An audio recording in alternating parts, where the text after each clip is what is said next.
Maligayang pagdating. Bago natin simulan ang ating pagninilay-nilay ngayon, hinihiling ko sa inyo na mag-subscribe sa channel at ibahagi ito sa inyong mga kaibigan upang tayo ay sama-samang lumago sa pananampalataya. Tahimik ang simula, hindi dahil may kapayapaan, kundi dahil may kawalan ng buhay. May mga ilaw sa loob ng gusali. May mga tinig na umaawit, may mga anyong gumagalaw, nakaupo, tumatayo, lumuluhod. Ngunit sa mata ng langit, may katahimikan na mas mabigat kaysa dilim. Ganito binuksan ang tanawin. Ganito nagsisimula ang babala. Ang mensahe sa Sardes ay hindi para sa mga hayagang tumalikod. Ito ay para sa mga nananatili, para sa mga mukhang buhay. May pangalan sila na sila'y nabubuhay. Ngunit ayon sa tala ng langit sila'y patay. Hindi ito bagong babala. Ito ay matandang sugat na hindi ginamot. Si Ellen White ay tumingin lampas sa anyo at nakita ang kalagayan ng kaluluwa. Sa kanyang mga isinulat, ang bigat ay hindi nasa pag-uusig mula sa labas, kundi sa pagkabulok sa loob. Isinulat ni Ellen White sa mga patotoo para sa simbahan,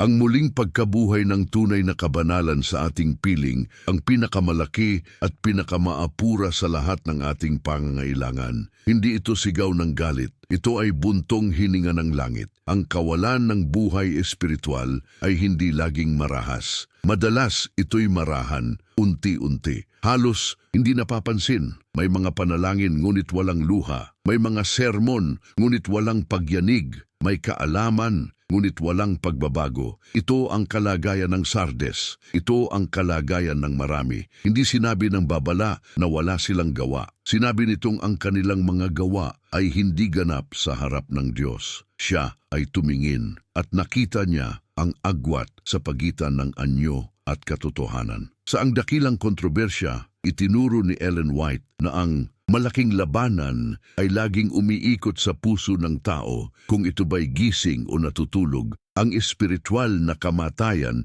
ay hindi nangangahulugang walang relihiyon. Nangangahulugan ito ng relihiyong walang espiritu. Ito ang trahedya. Ito ang tahimik na hatol. Hindi nagising ang Sardes dahil wala silang babala. Hindi sila nagising dahil naniwala silang gising na sila. Narito ang sandali ng pagsilip. Narito ang unang hiwa ng liwanag. Siya ay nakita at ang mundo ay nagwalang bahala. At ang tanong ay nananatili, mabigat at walang tunog. Kung tatawag ang tinig ngayon, sino ang tunay na buhay? May liwanag na hindi nagigising. May liwanag na sanay sa dilim. Hindi tinawag ang Sardes bilang pagano. Tinawag sila bilang iglesia. May kaayusan, may pangalan, may kasaysayan. Ngunit ang buhay na minsang dumaloy ay humina hanggang sa ito'y naging alaala na lamang. Ang panganib ay hindi dumating na may sigaw. Dumating ito na may aliw, may gawain na naging ritual, may pananampalataya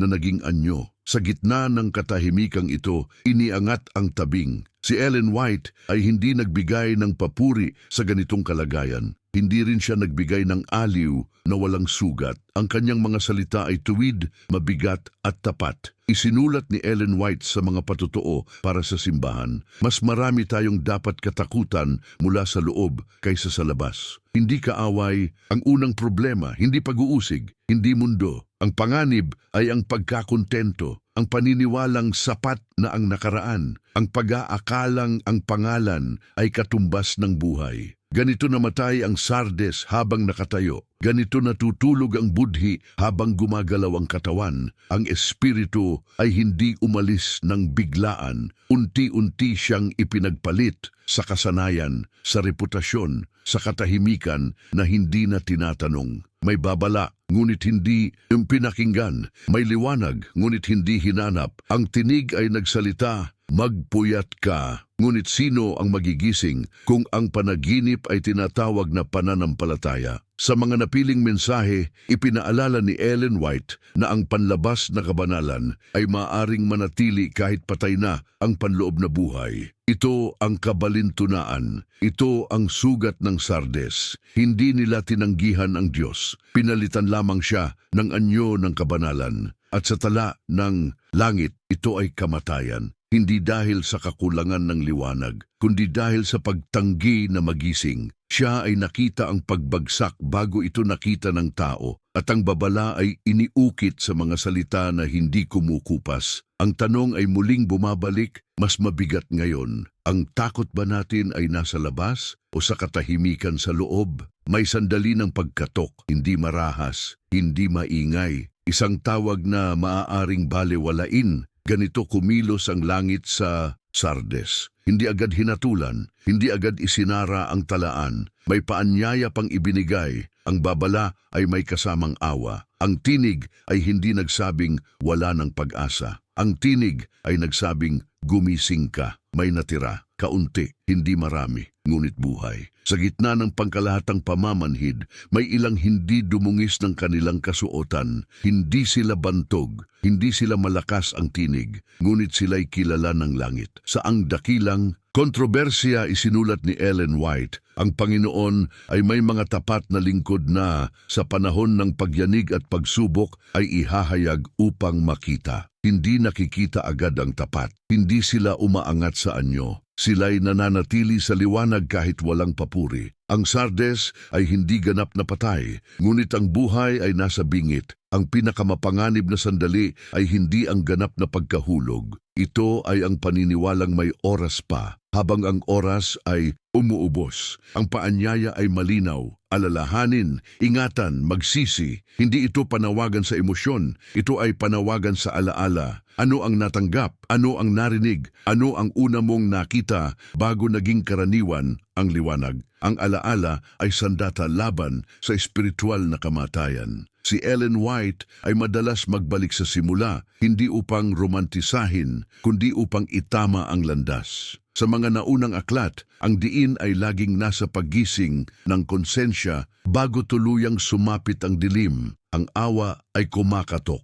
ngunit hindi nito binabasag ang pinto. Ang Sardes ay binigyan ng sandali. Ang mundo rin, siya ay nakita ang kaunting liwanag sa gitna ng halos ganap na gabi. At ang liwanag na yon ay sapat upang iligtas kung ito'y iingatan. Ngunit ang tanong ay nananatili, hindi bilang banta, kundi bilang pagsusuri. Kung may natitira pa, bakit hindi gumising ang marami? May babalang may takdang oras. Hindi, ito walang hanggan. Ang tinig ay hindi lamang nagsabing, gumising ka. Nagbabala rin ito, darating ako. Hindi bilang aliw, kundi bilang pagsubok. Ang pagdating ay hindi palaging inaasahan. Minsan ito'y dumarating sa katahimikan ng gabi. Minsan, sa oras na ang bantay ay tulog. Ganito ang sinabi sa Sardes. Ganito rin ang bigat ng mensahe. Ang espiritual na kamatayan ay laging kaakibat ng pagkabigla. Hindi handa, hindi nakaayos, hindi nagbantay. Si Ellen White ay nagbigay diin sa panganib ng pagkaantala. Sa mga aral na tinuturo ni Kristo,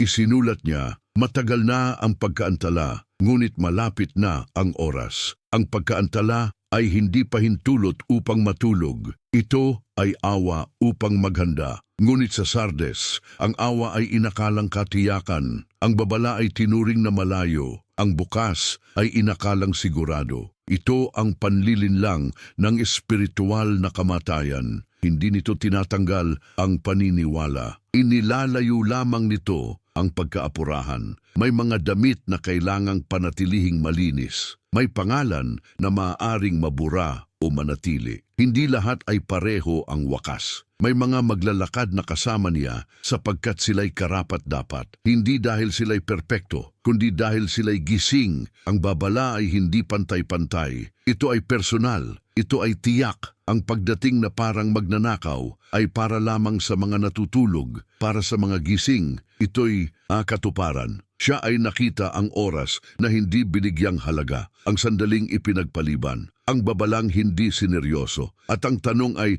hindi na darating ba siya, kundi ano ang kalagayan mo kapag siya'y dumating. Hindi na kailangang balutin sa talinghaga ang tumatawag. Ito ay ang Espiritu Santo. Siya ang kumikilos sa konsensya. Siya ang bumabagabag sa tahimik na isipan. Siya ang nagpapabigat sa katahimikan ng puso. Sa Sardes, ang Espiritu ay Hindi wala. Ngunit siya ay pinatahimik. Hindi siya itinaboy ng hayagan. Hindi siya tinanggihan sa salita. Siya ay hindi lamang sinunod. Ito ang mas malalim na trahedya. Ang Espiritu Santo ay hindi sumisigaw upang aliwin. Siya ay nagbababala upang magligtas. Ngunit ang babala ay nangangailangan ng tugon. Isinulat ni Ellen White sa mga hakbang patungo kay Kristo. Ang Espiritu ng Diyos ay kumikilos sa puso ayon sa pagnanais at pagsang-ayon ng individual. Hindi pinipilit ng Espiritu ang buhay. Hindi niya binabasag ang pinto ng budhi. Siya ay naghihintay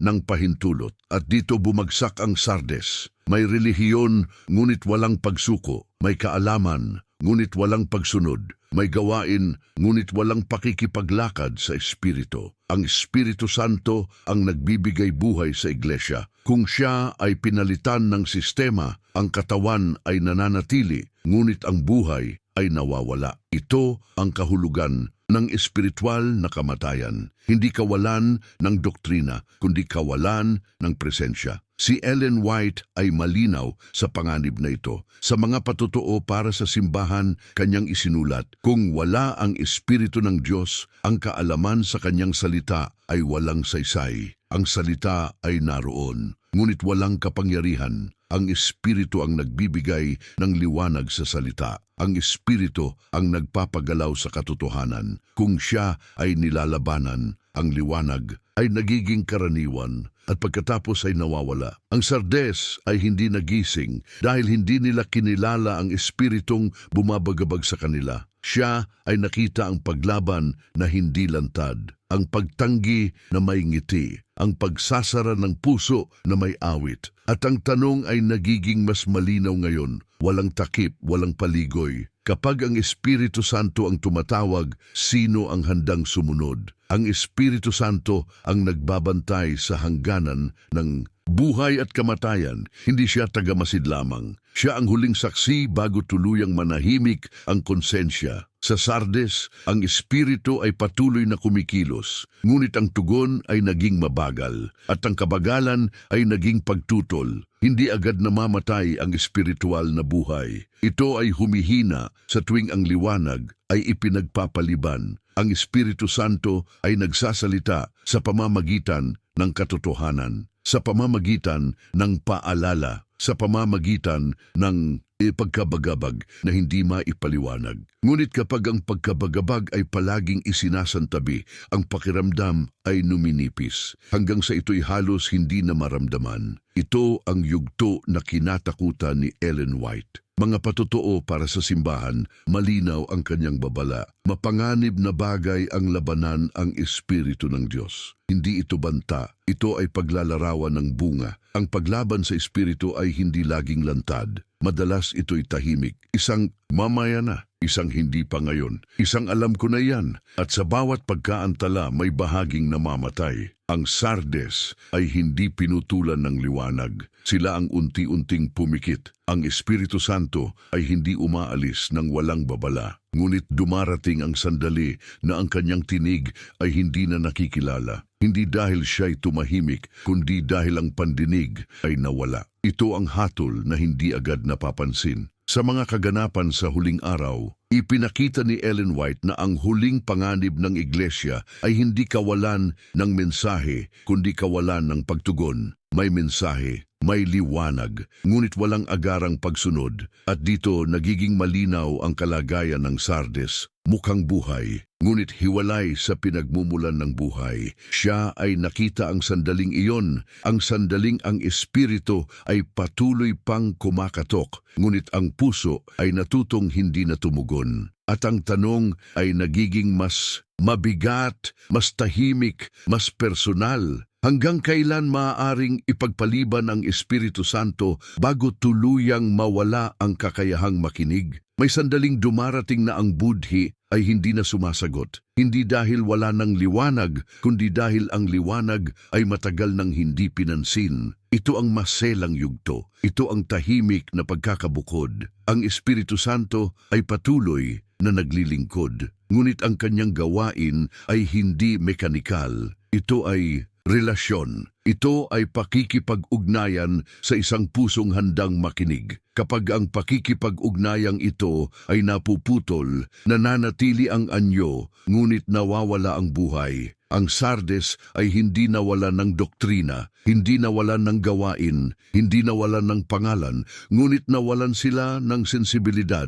Ito ang dahilan kung bakit ang babala ay hindi na tumagos. Hindi dahil ito'y mahina, kundi dahil ang pandinig ay naging manhid. Si Ellen White ay nagbabala laban sa ganitong kalagayan. Sa mga patotoo para sa simbahan, kanyang isinulat, ang konsensya ay nagiging pinaso ng paulit-ulit na pagtutol. Hindi isang beses, hindi biglaan, kundi paulit-ulit. Ang Espiritu Santo ay nirerespeto ang piniling landas ng tao. Kung ang liwanag ay tinatanggihan, hindi niya ito ipinipilit. Ito ang kahilahilakbot na kalayaan. Ang kalayaan na manatiling nasa loob, ngunit hiwalay. Ang kalayaang magpatuloy sa relihiyon, ngunit walang buhay. Ito ang kalagayan na mas mapanganib kaysa hayagang pagtalikod, sapagkat dito walang pakiramdam ng panganib. Ang Sardes ay hindi nagising sa alarma. Sila ay nanatiling tahimik sa gitna ng babala. Sa ang dakilang kontrobersya, ipinakita ni Ellen White na ang panlilinlang ay pinakamalakas kung ito'y bihis ng kabanalan. Hindi kasinungalingan ang problema, kundi ang katotohanang hindi na gumagalaw. Siya ay nakita ang sandaling. Ang budhi ay tumigil sa pagtatanong. Ang sandaling ang espiritu ay patuloy na gumagawa, ngunit ang tao ay natutong huwag makaramdam. At dito nagiging malinaw ang tanong, hindi bilang akusasyon, kundi bilang pagsusuri ng kaluluwa. Kailan huling nagbago ang iyong puso ng kumilos ang Espiritu Santo? May panganib na mas tahimik kaysa kasalanang hayagan. Ito ay ang kasalanang hindi na nararamdaman. Kapag ang budhi ay tumigil sa pagkirot, ang kaluluwa ay nasa bingit, hindi ng pagguho, kundi ng pagkakahiwalay. Ang Espiritu Santo ay patuloy na nag-aalok ng liwanag. Ngunit ang liwanag ay may layunin upang baguhin, hindi lamang upang ipaalam. Sa Sardes, ang kaalaman ay nanatili, ngunit ang pagbabago ay huminto. Ito ang sandali kung saan ang relihiyon ay nagiging alaala ng dating apoy. May mga salitang tama, may mga gawang katanggap-tanggap, ngunit ang puso ay hindi na gumagalaw. Si Ellen White ay malinaw sa panganib ng ganitong kalagayan. Sa mga aral na tinuturo ni Kristo, kanyang isinulat, marami sa mga nagpapakilalang Kristiyano ay hindi ipinakikilala si Kristo sa kanilang pang-araw-araw na buhay. Hindi kakulangan ng propesyon ang problema, kundi kakulangan ng paghahayag. Ang Espiritu Santo ang nagpapahayag kay Kristo sa buhay. Kung siya ay hindi sinusunod, ang anyo ng kabanalan ay nananatili, ngunit walang liwanag. Ang Sardes ay naging sanay sa liwanag na hindi na sinusundan. At ang sanayang ito ang naging kanilang pagkabulag. Hindi biglaan ang paghuhukom. Ito ay unti-unting paghihiwalay sa pinagmumulan ng buhay. Sa mga patotoo para sa simbahan, binalaan ni Ellen White, ang anyo na walang kapangyarihan ay walang saysay. Ang kapangyarihan ay nagmumula sa Espiritu. Kapag siya ay wala, ang anyo ay hungkag. Ito ang dahilan kung bakit ang babala ay mabigat. Hindi dahil sa dami ng kasalanan, kundi dahil sa kakulangan ng buhay. Siya ay nakita ang iglesia na abala ngunit hindi buhay, masipag ngunit hindi gising. At ang tanong ay hindi na lamang kung ano ang ginagawa ng iglesia, kundi kung sino ang nagbibigay buhay sa kanyang ginagawa. Sapagkat kung ang Espiritu Santo ay hindi ang sentro, ang lahat ay nagiging kilos na walang hininga. May hangganan ang pagiging manhid. Hindi ito walang wakas. Dumarating ang sandali na ang kawalan ng pakiramdam ay nagiging kondisyon, hindi na pansamantala, kundi kalagayan. Ang Espiritu Santo ay patuloy na nagbubunyag ng katotohanan. Ngunit ang pagbubunyag ay may takdang layon, ang humantong sa pagsisisi. Kung ang pagsisisi ay paulit-ulit na ipinagpapaliban, ang liwanag ay hindi nawawala, ngunit ang kakayahang tumugon ang humihina. Ito ang punto ng Sardes. Hindi sila walang alam, hindi sila walang babala, ngunit sila'y walang agarang tugon. Si Ellen White ay naglatag ng malinaw na prinsipyo. Sa mga patutuo para sa simbahan, kanyang isinulat, ang liwanag ay ibinibigay upang gamitin. Ang liwanag na hindi isinasabuhay ay nagiging saksi laban sa tumanggap nito. Ito ang kabigatan ng mensahe. Hindi ito simpleng paanyaya. Ito ay pananagutan. Ang Espiritu Santo ay hindi lamang tagapagpaliwanag ng katotohanan. Siya ang nagpapatunay sa puso kung ito'y tatanggap o tatanggi. Sa Sardes, ang pagtanggi ay hindi lantad. Ito ay praktikal. May oras para sa lahat, maliban sa agarang pagsunod. Ang agarang pagsunod ang tanda ng buhay. Ang pagkaantala ang tanda ng pagkaputol. Sa mga aral na tinuturo ni Kristo, binalaan ni Ellen White na ang pagkaantala ay may espiritual na bunga na hindi agad nakikita. Ang puso ay natutong makinig, ngunit hindi kumilos. Ito ang anyo ng kamatayan na hindi kinatatakutan. Sapagkat ito'y tahimik, siya ay nakita ang sandaling ang liwanag ay naging karaniwan, at ang karaniwan ay naging walang halaga. Ang Sardes ay umabot sa yugto kung saan ang katotohanan ay hindi na nag-aapoy. Ito'y naririnig, ngunit hindi na nagbabago. At ang tanong ay hindi na lamang tungkol sa kaalaman, kundi sa katapatan ng tugon. Kapag ang Espiritu Santo ay nagbunyag ng liwanag, ito ba'y sinusunod o iniimbak lamang? May oras na ang pagkaantala ay nagiging desisyon, hindi na pansamantala, kundi pinili. Ang Espiritu Santo ay patuloy na nagpapakita ng landas. Ngunit ang landas na hindi nilalakaran ay unti-unting nawawala sa paningin. Hindi dahil ito'y binura ng langit, kundi dahil ang paa ay tumigil sa paglakad. Ito ang sandali na tinukoy sa Sardes. Hindi sila nagkulang sa liwanag, nagkulang sila sa paninindigan. Si Ellen White ay tahasang nagbabala laban sa ganitong kalagayan. Sa mga patutuo para sa simbahan, kanyang isinulat, ang pag-aatubili at pagkaantala ay nakamamatay. Hindi malalaking kasalanan ang laging sanhi ng pagbagsak. Madalas ito'y ang kawalan ng agarang katapatan. Ang Espiritu Santo ay kumikilos sa kasalukuyan, hindi sa bukas, hindi sa mas tamang panahon. Kapag ang pagsunod ay inililipat sa hinaharap, ang kasalukuyang sandali ay nawawala. At kasama nito ang lakas upang sumunod. Ang Sardes ay puno ng mamaya. Ngunit ang langit ay humihingi ng ngayon. Ito ang banggaan ng dalawang panahon, ang oras ng tao at ang oras ng Espiritu. Sa mga aral na tinuturo ni Kristo, ipinakita ni Ellen White na ang pagkaantala ay isang anyo ng pagtanggi na bihirang nakikilala bilang ganoon. Ang puso ay nagsasabing oo, ngunit ang buhay ay nagsasabing hindi pa. At sa pagitan ng dalawa, ang buhay espiritual ay nauubos. Ang Espiritu Santo ay hindi nagbabago, ngunit ang kakayahan ng tao na tumugon ay nagbabago. Ito ang dahilan kung bakit ang babala sa Sardes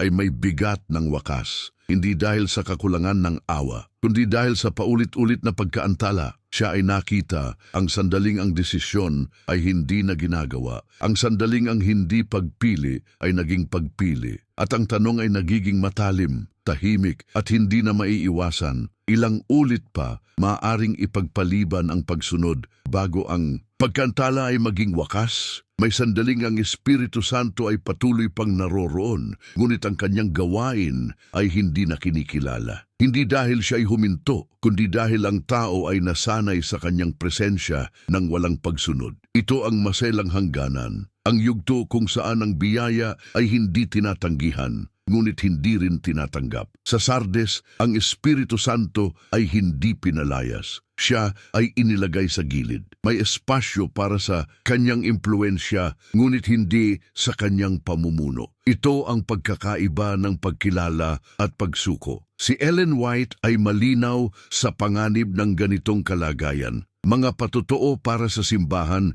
kanyang isinulat, marami ang nalilinlang tungkol sa kanilang tunay na kalagayan sa harap ng Diyos.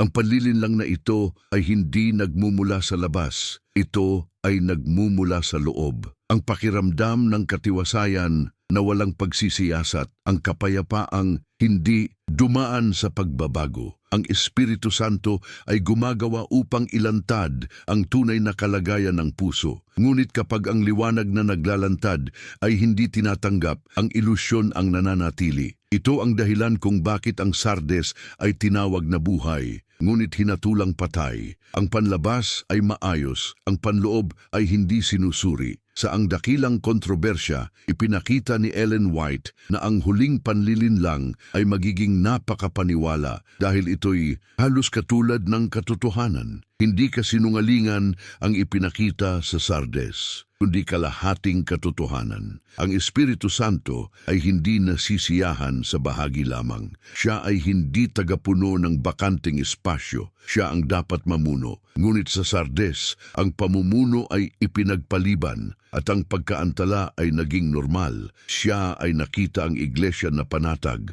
ngunit hindi nasusubok. Panatag, ngunit hindi binago. At ang tanong ay muling bumabalik, mas tahimik ngunit mas mapanganib. Ang kapayapaan ba ay bunga ng Espiritu Santo o bunga ng pusong tumigil ng magsuri? May sandaling ang panlilinlang ay hindi na tinatanggihan. Ito ay tinatanggap bilang normal. Hindi ito kasinungalingang hayagan. Ito ay katiwasayang walang pagsusuri. Ang Espiritu Santo ay patuloy na naglalantad, ngunit ang paglalahad ay nagiging istorbo sa isang pusong nais manatiling panatag. Sa Sardes, ang panganib ay hindi ingay. Ito ay katahimikan. Ang katahimikang nagsasabing maayos na ang lahat.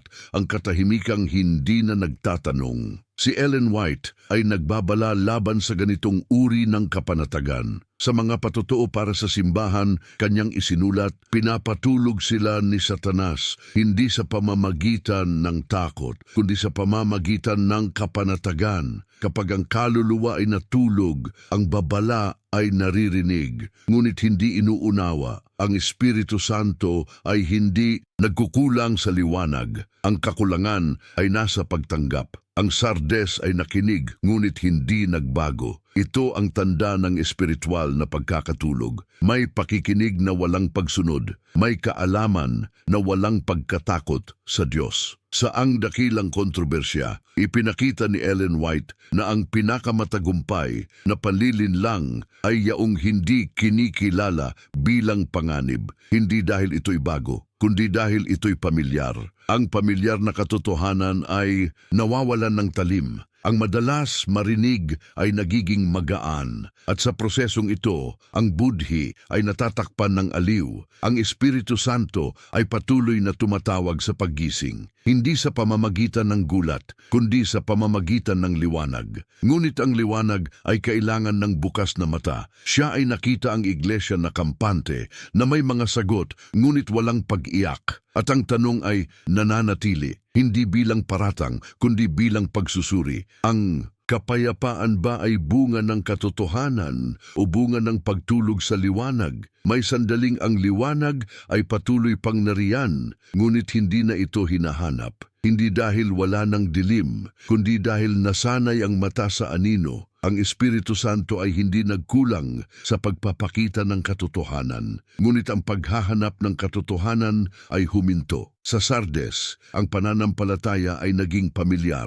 at ang pamilyar ay hindi na pinahahalagahan. Ito ang unti-unting pagkawala ng uhaw. Si Ellen White ay nagbabala laban sa kalagayang ito. Sa mga hakbang patungo kay Kristo, kanyang isinulat, ang pagkakilala sa Diyos ang pundasyon ng lahat ng tunay na edukasyon at ng lahat ng tunay na paglilingkod. Kapag ang kaalaman sa Diyos ay hindi na hinahangad, ang serbisyo ay nagiging gawain na walang hininga. Ang Espiritu Santo ang nagbubukas ng pagnanais para sa Diyos. Kung ang pagnanais ay pinahihina, ang buhay espiritual ay sumusunod. Ang Sardes ay nagpatuloy sa gawain, ngunit hindi na naghanap ng presensya. May mga oras ng pagsamba, ngunit walang paghihintay. May mga salita, ngunit walang pananabik. Ito ang tanda ng pagkawala ng unang pag-ibig. Sa mga patotoo para sa simbahan, isinulat ni Ellen White, kapag kulang ang pag-ibig ni Jesus, magkakaroon ng kakulangan ng pag-ibig para sa mga kaluluwa. Kapag ang pag-ibig kay Kristo ay humina, ang apoy ay napapalitan ng tungkulin. Ang Espiritu Santo ay hindi nananatili kung saan wala ng pagnanasa. Hindi dahil siya'y umaalis, kundi dahil ang puso ay hindi na nagbubukas. Ang Sardes ay nakontento sa alaala ng dating liwanag.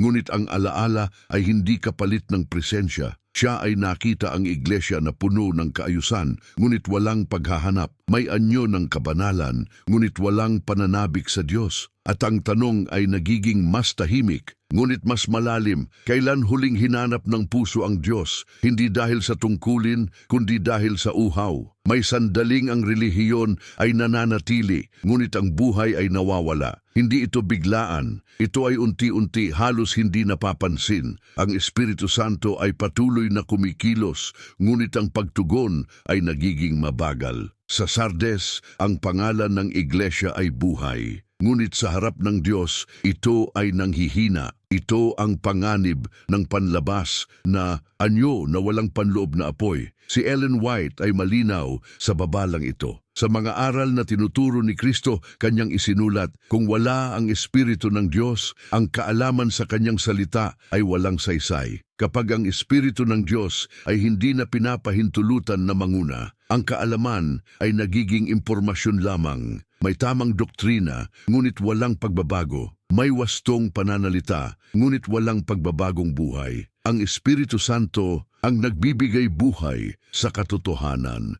Kung siya ay itinutulak sa gilid, ang katotohanan ay nagiging malamig. Ang Sardes ay abala sa pagpapanatili ng anyo. Ngunit ang Espiritu Santo ay tumatawag sa pagbabagong loob. Hindi sapat ang reputasyon sa harap ng langit. Hindi sapat ang nakaraan upang iligtas ang kasalukuyan. Sa mga patotoo para sa simbahan, isinulat ni Ellen White, ang formal na relihiyon ay hindi makapagliligtas ni Numan. Ang formalidad ay kayang magtago ng kawalan ng buhay, ngunit hindi nito kayang linlangin ang Diyos. Ang Espiritu Santo ay naghahanap ng pusong handang magsisi, hindi ng perpektong imahe, kundi ng tunay na pagsuko. Sa Sardes, ang pagsamba ay nagpatuloy, ngunit ang pagbagsak ay hindi napansin. Ito ang trahedya ng espiritual na pagkabulag. May ilaw sa paligid, ngunit dilim sa loob. At ang tanong ay hindi na tungkol sa pangalan o anyo, kundi sa katotohanan ng kalagayan. Ang pananampalataya ba ay humihinga? O ito'y nabubuhay lamang sa alaala? May mga sandaling ang Espiritu Santo ay hindi na pinakikinggan. Hindi dahil siya'y tumigil magsalita, kundi dahil ang puso ay natutong umiwas. Ang Sardes ay hindi walang kaalaman. Ito ang mas masakit na katotohanan. Alam nila ang mga salita, alam nila ang anyo ng kabanalan. Ngunit ang Espiritu Santo ay hindi na pinahintulutang magbago ng buhay. Ang babala ay hindi dumating bilang kulog. Ito ay dumating bilang pagsusuri. Tingnan mo ang iyong mga gawa, hindi ang sinasabi, hindi ang ipinapakita, kundi ang tunay na kalagayan. Si Ellen White ay naglatag ng prinsipyong ito ng malinaw. Sa mga patotoo para sa simbahan, kanyang isinulat ang pinakamalaking panlilinlang ng isipan ng tao noong panahon ni Kristo ay ang simpleng pagsang-ayon sa katotohanan ay bumubuo ng katuwiran. Ang paniniwala lamang ay hindi buhay. Ang pagsang-ayon lamang ay hindi pagbabagong loob. Kapag ang Espiritu Santo ay hindi na hinahayaang magsuri, ang budhi ay natutulog. At kapag ang budhi ay natulog, ang kasalanan ay nagiging normal. Ito ang kalagayan ng Sardes. Hindi lantad na paghihimagsik, kundi tahimik na pagkapurol. Ang Espiritu Santo ay hindi umaalis agad. Siya ay nagbababala, paulit-ulit. Ngunit may hangganan ang pagtanggi. Si Ellen White ay nagbabala tungkol dito. Sa mga napiling mensahe, kanyang isinulat, kapag ang Espiritu ng Diyos ay patuloy na tinututulan, siya ay lumalayo. Hindi ito parusa, ito ay bunga. Kapag ang liwanag ay tinatanggihan, ang dilim ay hindi na kailangang dumating. Ito ay natural na susunod. May natitira pang pangalan sa Sardes. Iilang hindi na dumihan, iilang hindi sumuko sa anyo. Sila ang patunay na ang Espiritu Santo ay gumagawa pa, tahimik, ngunit tapat. Ang tanong ngayon ay hindi kung may liwanag pa, kundi kung ito'y tinatanggap pa, sapagkat ang iglesia na tumatanggi sa pagsusuri ay unti-unting tinatanggihan ng buhay. May mga sandaling ang Espiritu Santo ay hindi na humihingi ng pansin, Siya'y humihingi ng pasya. Hindi na sapat ang pakikinig, hindi na sapat ang pagkaantig. Ang Sardes ay hinamon na gumawa. Hindi bukas, hindi balang araw, kundi ngayon. Gunitain mo ang paalala, hindi upang manatili sa alaala o kundi upang bumalik sa pinagmulan. Ang Espiritu Santo ay laging nagtuturo pabalik sa liwanag na minsang tinanggap sa sandaling ang katotohanan ay malinaw, sa panahong ang puso ay bukas. Si Ellen White ay nagpaliwanag ng prosesong ito ng pag-alala at pagbabalik. Sa mga hakbang patungo kay Kristo, kanyang isinulat, italaga ang iyong sarili sa Diyos sa umaga, gawin itong iyong pinakaunang gawain. Ang pagbabalik ay nagsisimula sa pagsuko, hindi sa emosyon, hindi sa pangako, kundi sa pagpapasakop. Ang Sardes ay inanyayahan na palakasin ang nananatili. May natitira pa. May hindi pagganap na patay. Ito ang awa ng Diyos. Hindi niya agad pinapatay ang mitsa na umuusok pa. Ngunit ang oras ay hindi walang hanggan. Ang Espiritu Santo ay kumikilos sa kasalukuyan. Hindi sa nakaraan, hindi sa hinaharap. Kapag ang mamaya ay naging palusot, ang ngayon ay nawawala. Si Ellen White ay nagbabala laban sa pagkaantala, sa mga patotoo para sa simbahan, kanyang isinulat, hindi atin ang bukas. Ang Sardes ay nabubuhay sa kahapon, sa dating katapatan, sa lumang alab. Ngunit ang Espiritu Santo ay humihingi ng buhay ngayon. Ang panawagan ay malinaw, magsisi, hindi bilang ritual, kundi bilang pagbabago ng direksyon. Ang pagsisisi ay hindi simpleng pagsisisi sa kasalanan. Ito ay pagtalikod sa anyo na walang buhay. May mga natitirang sandali, may natitirang pagkakataon. Ngunit ang iglesia na patuloy na nagpapaliban ay unti-unting tinatanggihan ang huling paanyaya at ang Espiritu Santo na matiyagang kumakatok ay hindi kailanman pumipilit. Ang tanong ay nananatili, mayroon pa bang natitirang tugon? O ang puso ay tuluyan ng nagpasya na manatiling tahimik, may sandaling ang pagsusuri ay nagiging paghihiwalay. Hindi lahat ay mananatili sa gitna. Ang Espiritu Santo ay hindi lamang gumigising, siya rin ay naghihiwalay ng totoo sa anyo. Sa Sardes, may dalawang kalagayan, may mga pangalan na mananatili, may mga pangalang mawawala. Hindi ito batay sa panlabas na gawain, kundi sa panloob na katapatan. Ang Espiritu Santo ay nakakakita ng hindi nakikita ng tao. Hindi niya tinitimbang ang ingay, tinitimbang niya ang pagsunod. Si Ellen White ay sumulat tungkol sa tahimik na katapatang ito. Sa mga kaisipan mula sa bundok ng pagpapala kanyang isinulat, hindi sa kanilang kayamanan, edukasyon o posisyon hinuhusgahan ng mga tao, kundi sa kanilang kadalisayan ng puso at kagandahan ng kanilang pagkatao. May mga hindi nadungisan ng damit, hindi dahil sila'y lumayo sa mundo, kundi dahil sila'y nanatiling tapat sa liwanag. Ang Espiritu Santo ang nagpanatili sa kanila, hindi ang sariling lakas, hindi ang sariling kabanalan. Ito ang natitirang binhi sa Sardes, tahimik, hindi kilala, ngunit kilala ng langit. Ang paglakad na kasama niya ay hindi gantimpala ng ingay. Ito ay bunga ng pananatili. Ang Espiritu Santo ay nananahan lamang kung siya'y tinatanggap. Hindi siya nakikisalo sa huwad. Si Ellen White ay nagbabala laban sa huwad na katiyakan. Sa ang dakilang kontrobersya, kanyang isinulat, marami ang nalilinlang tungkol sa kanilang tunay na kalagayan sa harap ng Diyos. Ang panlilinlang ay hindi palaging kasalanan. Minsan ito'y paniniwalang ligtas kahit walang buhay. Ngunit ang mga gising ay hindi nadadaya, hindi dahil sila'y mas matalino, kundi dahil sila'y masunurin. Ang Espiritu Santo ang nagbukas ng kanilang mga mata at ang kanilang pananampalataya ay huminga. Ang paghihiwalay ay nagaganap ngayon, hindi sa huling araw lamang, kundi sa bawat pagtugon sa liwanag. At ang tanong ay nananatiling mabigat. Kapag tinimbang ang puso, ito ba'y matatagpuan na buhay o may pangalan lamang? May wakas ang paanyaya, may hangganan ang paghihintay, hindi dahil ang Espiritu Santo ay napagod, kundi dahil ang pasya ay ganap na nahubog. Ang Sardes ay nakarating sa sandaling ito, hindi bigla, hindi marahas, kundi tahimik. Ang iglesia na tila buhay ay humarap sa ganap na pagsusuri. Ang Espiritu Santo ay hindi na nananawagan upang gisingin ang natutulog. Ang paggising ay alinman nangyari o tinanggihan. Ito ang huling larawan, hindi emosyonal, hindi dramatiko sa panlabas na anyo, ngunit mabigat sa langit. Si Ellen White ay sumulat tungkol sa sandaling ito ng ganap na pagsukat. Sa ang dakilang kontrobersya, kanyang isinulat, kapag natapos na ang gawain ng paghatol sa investigasyon, ang kapalaran ng lahat ay napagpasyahan na, buhay man o kamatayan. Ang hatol ay hindi nagsisimula sa dulo. Ito ay bunga ng mga pagpiling paulit-ulit na ginawa. Ang Espiritu Santo ay naging saksi sa bawat pagtanggi, sa bawat pagkaantala, sa bawat pagsuko. Ang pangalan ay nananatili o nawawala. Hindi dahil sa iisang pagkukulang, kundi dahil sa kalagayan ng puso. Ang Sardes ay paalala sa bawat henerasyon na ang anyo ay maaring magtagal, ngunit ang buhay